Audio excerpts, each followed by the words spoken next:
بہت سارے دوست احباب نے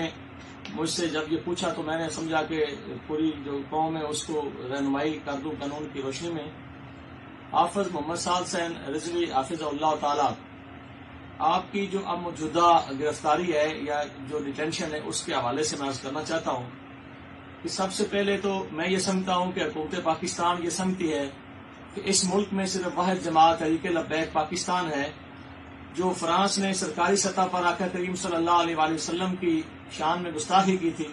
اس کے خلاف صرف یہی جماعت جو ہے یہ احتجاج کر سکتی ہے، اور کوئی مذہبی سیاسی یا سماجی ایسی جماعت آرگنائزیشن ادارہ نہیں ہے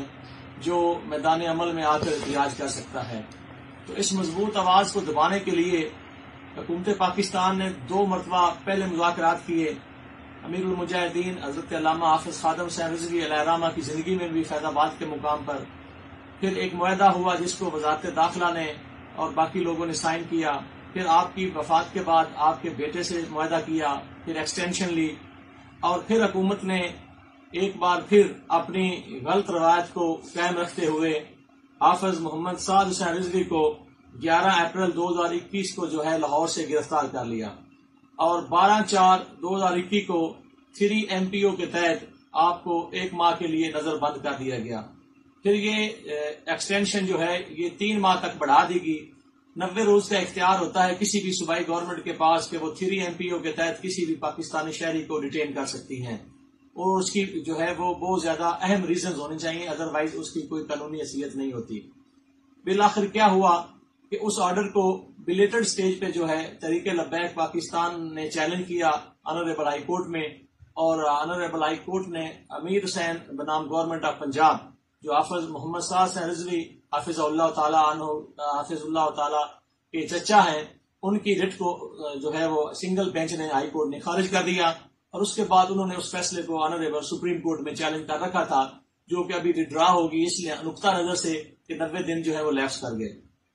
اب 90 دن کے پاس گورنمنٹ کے پاس کیا قانون کہتا ہے؟ وہی 3 MPO یہ کہتا ہے کہ اگر وہ نظر بندی کو ایکسٹینڈ کروانا چاہتے ہیں تو صوبائی گورنمنٹ جو متعلقہ chief justice Lahore high court یا جو بھی اس علاقے کا صوبے کا جو چیف جسٹس ہوتا ہے اس متعلقہ ہائی کورٹ کا، اس کو خط لکھا جاتا ہے رجسٹرار کو، اور پھر چیف جسٹس صاحب جو ہیں اس MPO کی جو شیک 35 کے تحت جو ہے ایک ریویو بورڈ جو ہے تشکیل دیا جاتا ہے۔ بھائی نے اسی میں یہ ہوا کہ گورنمنٹ آف پنجاب نے ایک خط لکھا، اپلیکیشن دی کہ ہم جو ہے اس کی نظر بندی میں ایکسٹینشن کرنا چاہتے ہیں، تو لاہور ہائی کورٹ لاہور نے آنریبل 3 ججز پر مشتمل ایک ریویو بورڈ جو ہے تشکیل دیا، جنہوں نے ایک بورڈ کی حیثیت سے اس کیس کو سنا اور ریزنز جو گورنمنٹ نے دی تھی ان کو ڈسپلیٹ کرتے ہوئے بحیثیت review board Lahore high court Lahore جو ہے حکومت پنجاب کی درخواست کو جو ہے وہ انہوں نے ریجیکٹ کر دیا، اور اس میں لکھا کہ اگر اس کے خلاف کوئی اور مقدمہ نہیں ہے تو حافظ محمد سعد حسین رضوی کو جو ہے وہ رہا کر دیا جائے۔ اب حکومت نے یہ کیا کہ میں یہ سمجھتا ہوں کہ انہوں نے یہ عدالت عالیہ اور قانون کے ساتھ کھلواڑ کیا کہ انہی الزامات کے تحت جو 3 MPO میں لگائے گئے تھے، انہی الزامات کے تحت جو ہے ATA 1997 کا جو ایکٹ ہے اینٹی ٹیررزم ایکٹ 1997، اس کی سیکشن 11EE کے تحت حافظ محمد سعد حسین رضوی کو پھر جو ہے 90 روز کے لیے بند کر دیا گیا۔ اس میں ایک بڑی اہم بات یہ ہے کہ پاکستان کا آئین یہ کہتا ہے کہ کسی بھی شخص کو ایک جرم میں 2 مرتبہ سزا نہیں دی جا سکتی، ایک جرم میں 2 مرتبہ ٹرائل نہیں کیا جا سکتا، تو یہ بڑا کمزور سا ان کا نوٹیفکیشن ہے، یہ 11EE ATA 1997 کا جو انہوں نے سہارا لیا ہے۔ اب میری اطلاع کے مطابق جو ہے اس کو چیلنج کر دیا گیا ہے بیفور دا